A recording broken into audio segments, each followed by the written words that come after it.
Sunday evening, January 26, 2025, and Storm Eowyn is battering Devon. I drive over Dartmoor, dodging the floods, bits of oak debris blown down by the gales, resolutely keeping my eyes on the narrow, constantly twisting road ahead. This isn't a night to be out and about behind the wheel of a car.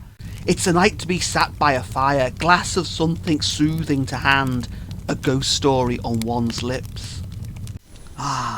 Finally here, and the storm appears to have also finally passed. Or at least, if it is still raging on Dartmoor, here in the sheltered Tamar Valley, there is peace and quiet. A welcoming public house, the Plough at Beer Ferris, hailed as one of Devon's 10 most haunted inns. The perfect location then for an old ghost story, and this one, by Francis Marian Crawford, is one of the most terrifying. A little about Crawford. He's known as an American author, of course, but was in fact born, lived most of his life, and died in his beloved Italy.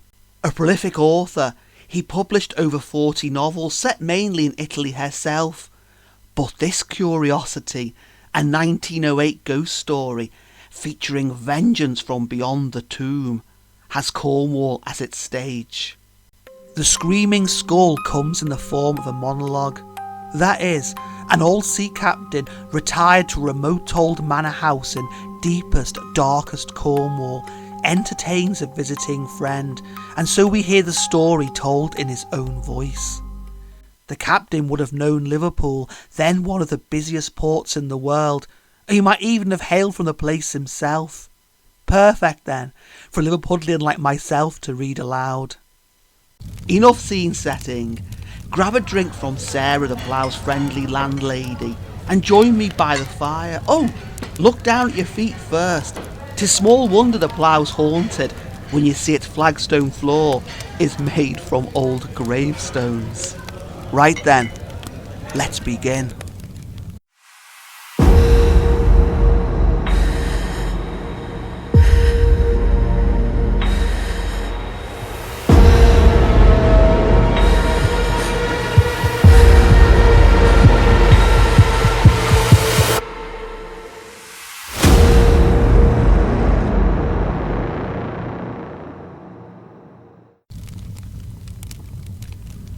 I have often heard it scream. No, I am not nervous, I'm not imaginative, and I never believed in ghosts. Unless that thing is one. Whatever it is, it hates me almost as much as it hated Luke Pratt, and it screams at me. If I were you, I would never tell ugly stories about ingenious ways of killing people, for you can never tell but that some at the table may be tired of his or her nearest and dearest. I've always blamed myself for Mrs. Pratt's death, and I suppose I was responsible for it in a way, though heaven knows I never wished her anything but long life and happiness. If I'd not told that story, she might be alive yet. That's why the thing screams at me, I fancy. She was a good little woman, with a sweet temper, all things considered, and a nice gentle voice. But I remember hearing her shriek once when she thought her little boy was killed by a pistol that went off, though everyone was sure it wasn't loaded.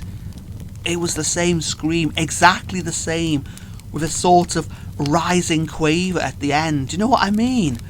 Unmistakable. The truth is, I hadn't realised that the doctor and his wife were not on good terms. They used to bicker a bit now and then when I was there, and I often noticed that little Mrs. Pratt got very red and bit her lip hard to keep her temper, while Luke grew pale and said the most offensive things. He was that sort when he was in the nursery, I remember, and afterward at school. He was my cousin, you know. That is how I came by this house. After he died, and his boy Charlie was killed in South Africa, there were no relations left. Yes, it's a pretty little property, just the sort of thing for an old sailor like me who's taken to gardening. One always remembers one's mistakes much more vividly than one's cleverest things, doesn't one? I've often noticed it. I was dining with the Pratts one night when I told them the story that afterwards made so much difference.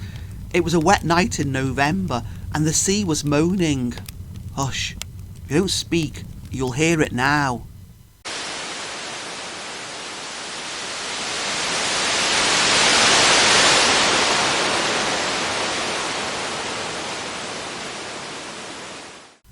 Do you hear the tide? Gloomy sound, isn't it? Sometimes about this time of year... Hello, there it is. No, don't be frightened, man. It won't eat you. It's only a noise after all.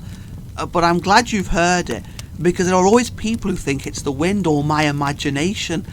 You won't hear it again tonight, I fancy, for it doesn't often come more than once. Yes, that's right. Put another stick on the fire, and a little more stuff into that weak mixture you're so fond of. Do you remember old Blauklot the carpenter, on that German ship that picked us up when the Clontarf went to the bottom? We were hove to in a howling gale one night, as snug as you please, with no land within 500 miles, and the ship coming up and falling off as regularly as clockwork. "Biddy tea bor beebles ashore 'tis night, boys," old Blauklot sang out as he went off to his quarters with the sailmaker. I often think of that now that I'm ashore for good and all. Yes, it was on a night like this, when I was at home for a spell, waiting to take the Olympia out on her first trip. It was on the next voyage that she broke the record, you remember. But that dates it. 92 was the year, early in November. The weather was dirty. Pratt was out of temper, and the dinner was bad, very bad indeed, which didn't improve matters, and cold, which made it worse. The poor little lady was very unhappy about it, and insisted on making a Welsh rarebit on the table to counteract the raw turnips and half-boiled mutton. Pratt must have had a hard day. Perhaps he'd lost a patient. At all events, he was in a nasty temper. "My wife's trying to poison me, you see," he said. "She'll succeed someday." I saw that she was hurt, and I made believe to laugh, and said that Mrs. Pratt was much too clever to get rid of her husband in such a simple way, and then I began to tell them about Japanese tricks with spun glass and chopped horsehair and the like. Pratt was a doctor, and knew a lot more than I did about such things, but that only put me on my mettle, and I told a story about a woman in Ireland who did for 3 husbands before anyone suspected foul play. Did you never hear that tale? The 4th husband managed to keep awake and caught her, and she was hanged. Well, how did she do it, you ask? Oh, she drugged them and poured melted lead into their ears through a little horn funnel when they were asleep. No, that's just the wind whistling. It's backing up to the southward again. I can tell by the sound. Besides, the other thing doesn't often come more than once in an evening, even at this time of year. When it happened... Yes, it was in November. Poor Mrs. Pratt died suddenly in her bed, not long after I dined here. I can fix the date, because I got the news in New York by the steamer that followed the Olympia when I took her out on her first trip. You had the leaf rip the same year. Yes, I remember. What a pair of old buffers we are coming to be, you and I. Nearly 50 years since we were apprentices together on the Clontarf. Shall you ever forget old Blauklot? "Biddy tea bor peebles ashore, boys." Take a little more of all that water. It's the same Glenmarais I found in the cellar when this house came to me. The same I brought Luke from Scotland 25 years ago. He never touched a drop of it. Perhaps he's sorry now, poor fellow. I told you Mrs. Pratt died suddenly, yes. Luke must have been lonely here after she was dead, I should think. I came to see him now and then, and he looked worn and nervous, and told me that his practice was growing too heavy for him, although he wouldn't take an assistant on any account. Years went on, and his son was killed in South Africa, and after that, he began to be queer. There was something about him, not like other people. I believe he kept his senses in his profession to the end, and there was no complaint of his having made bad mistakes in cases or anything of that sort. But he had a look about him. Luke was a red-headed man with a pale face when he was young, and he was never stout. In middle age he turned a sandy grey, and after his son died he grew thinner and thinner, and thinner, till his head looked like a skull with parchment stretched over it very tight, and his eyes had a sort of glare in them that was very disagreeable to look at. He had an old dog that poor Mrs. Pratt had been fond of, and that used to follow her everywhere. A bulldog, and the sweetest tempered beast you ever saw, though he had a way of hitching his upper lip behind one of his fangs that frightened strangers a great deal. Sometimes of an evening, Pratt and Bumble, that was the dog's name, used to sit and look at each other a long time, thinking about old times, I suppose, when Luke's wife used to sit in that chair you've got. That was always her place, and this was the doctor's, where I'm sitting. Bumble used to climb up by the footstool. He was old and fat by the time, and couldn't jump much, and his teeth were getting shaky. He'd look steadily at Luke, and Luke looked steadily at the dog, his face growing more and more like a skull with two little coals for eyes. And after about 5 minutes or so, though it may have been less, old Bumble would suddenly begin to shake all over, and he would set up an awful howl as if he'd been shot, and tumble out of the easy chair and trot away and hide himself under the sideboard and lie there making odd noises. Considering Pratt's looks in those last few months, the thing is not surprising, you know. I'm not nervous or imaginative, but I can quite believe he might have sent a sensitive woman into hysterics. His head looked so much like a skull in parchment. At last I came down one day before Christmas, when my ship was in dock and I had 3 weeks off. Bumble wasn't about, and I said casually I suppose the old dog was dead. Yes, Pratt answered, and I thought there was something odd in his tone even before he went on after a little pause. I killed him, he said presently. I couldn't stand it any longer. I asked what it was that Luke couldn't stand, though I guessed it well enough. He had a way of sitting in her chair and glaring at me and then howling. Luke shivered a little. He didn't suffer, poor old Bumble, he went on in a hurry. I put dianine into his drink to make him sleep soundly, and then I chloroformed him gradually so he could not have felt suffocated even if he was dreaming. It's been quieter since then. I wondered what he meant, for the words slipped out as if he could not help saying them. I've understood since. He meant that he didn't hear that noise so often after the dog was out of the way.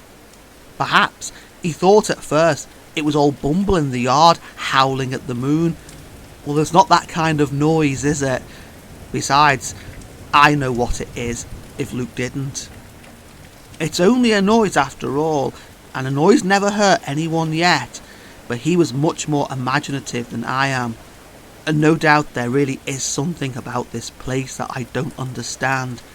But when I don't understand a thing, I call it a phenomenon, and I don't take it for granted that it's going to kill me as he did.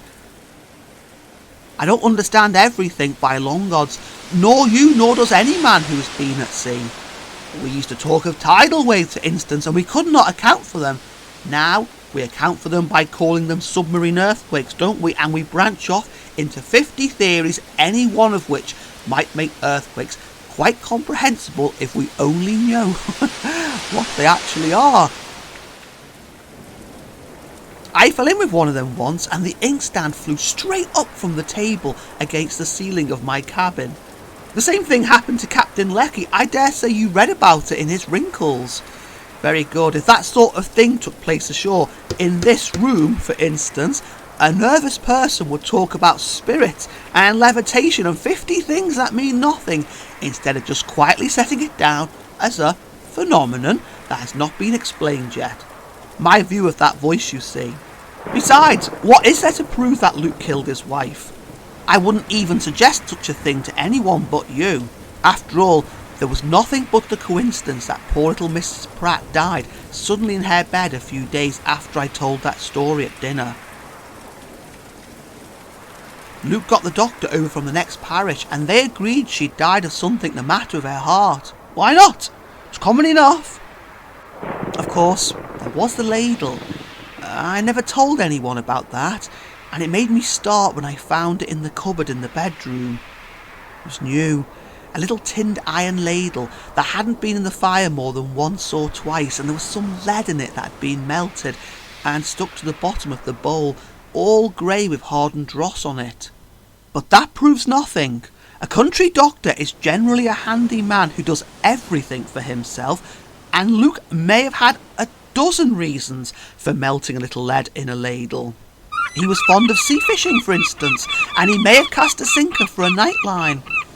Perhaps it was a weight for the hall clock or something like that.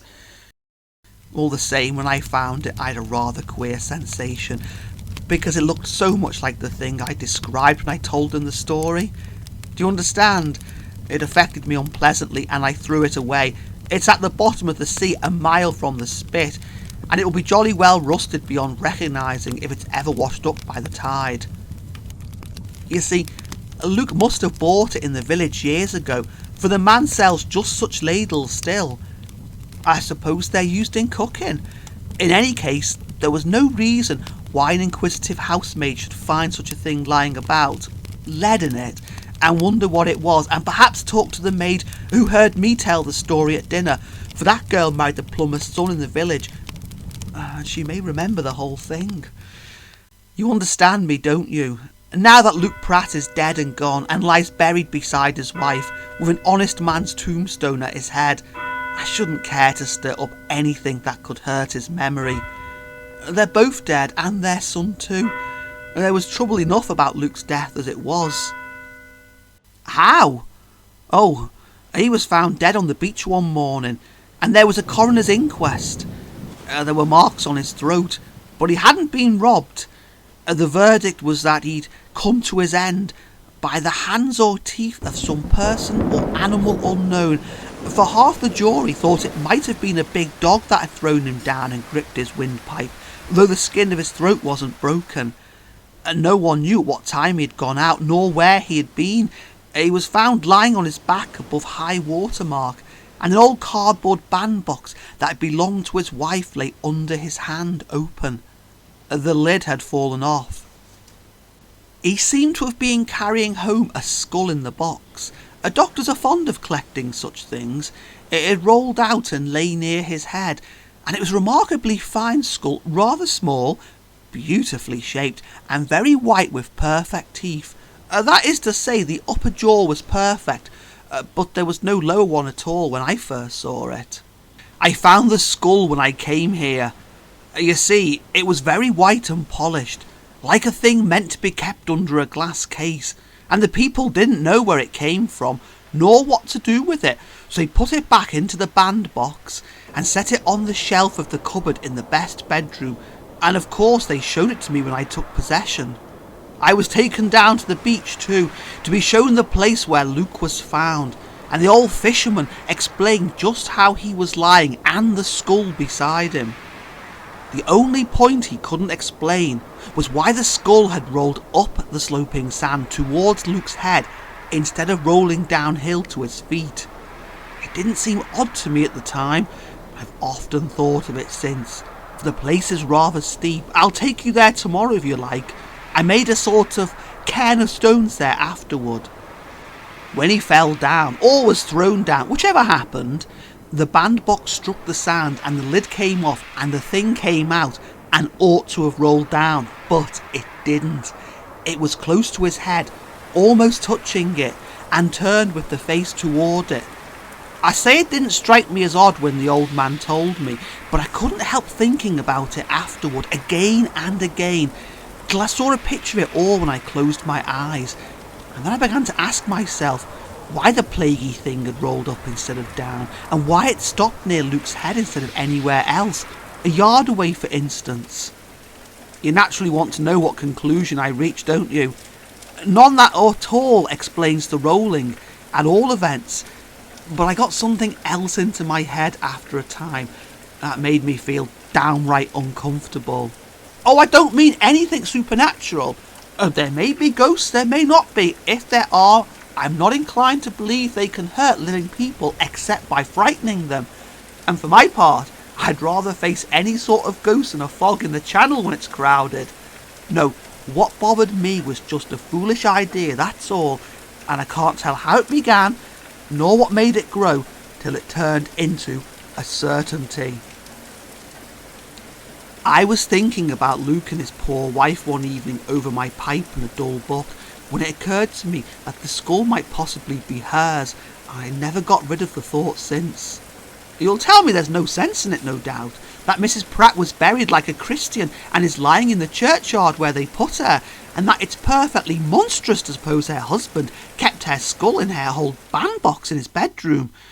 All the same, in the face of reason and common sense and probability, I'm convinced he did. Doctors do all sorts of queer things that would make men like you and me feel creepy, and those are just the things that don't seem probable, nor logical, nor sensible to us. Then don't you see, if it really was her skull, poor woman, the only way accounting for his having it is that he did really kill her, and did it in that way as that woman's killed her husband in the story, and that he was afraid there might be an examination some day which would betray him. You see, I told that too, and I believe it had really happened some 50 or 60 years ago. They dug up the 3 skulls, you know, and there was a small lump of lead rattling about in each one. That was what hanged the woman. Luke remembered that, I'm sure. I don't want to know what he did when he thought of it. My taste never ran in the direction of horrors. It must have been rather grim, eh? I wish I didn't see the whole thing so distinctly, just as everything must have happened. He took it the night before she was buried, I'm sure, after the coffin was shut and when the servant girl was fast asleep. I bet anything that when he got it, he put something under the sheet in its place to fill up and look like it. What do you suppose he put there under the sheet? I don't wonder you take me up on what I'm saying. First I tell you that I don't want to know what happened, and that I hate to think about horrors. And I described the whole thing to you as if I'd seen it myself. I'm quite sure it was her work bag he put there. I remember the bag very well, for she always used it of an evening. It was made of brown plush, and when it was stuffed full, it was about the size of... Yeah, you understand? There I am, at it again. You may laugh at me, but you don't live here alone where it was done. You didn't tell the slook the story about the melted lead.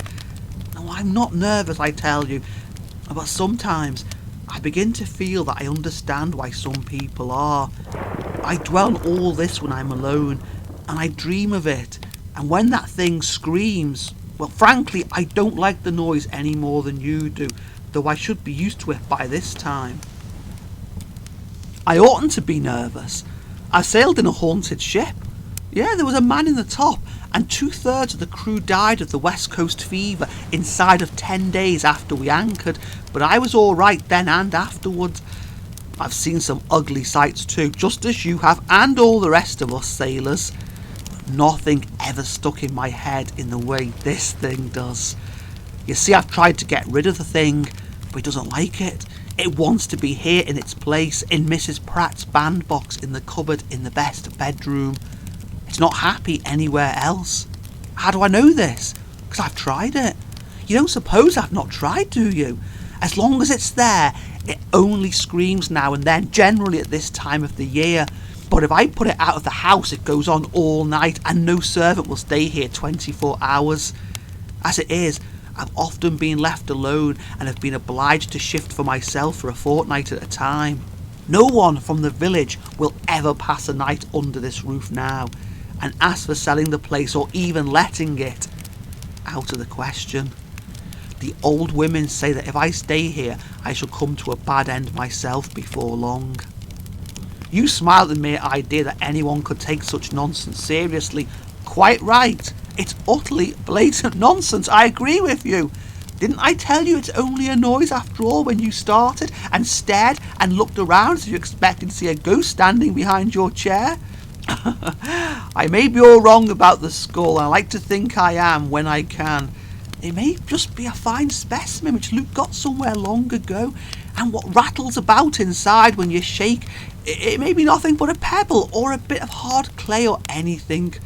Skulls that have lain long in the ground generally have something inside them that rattles, don't they?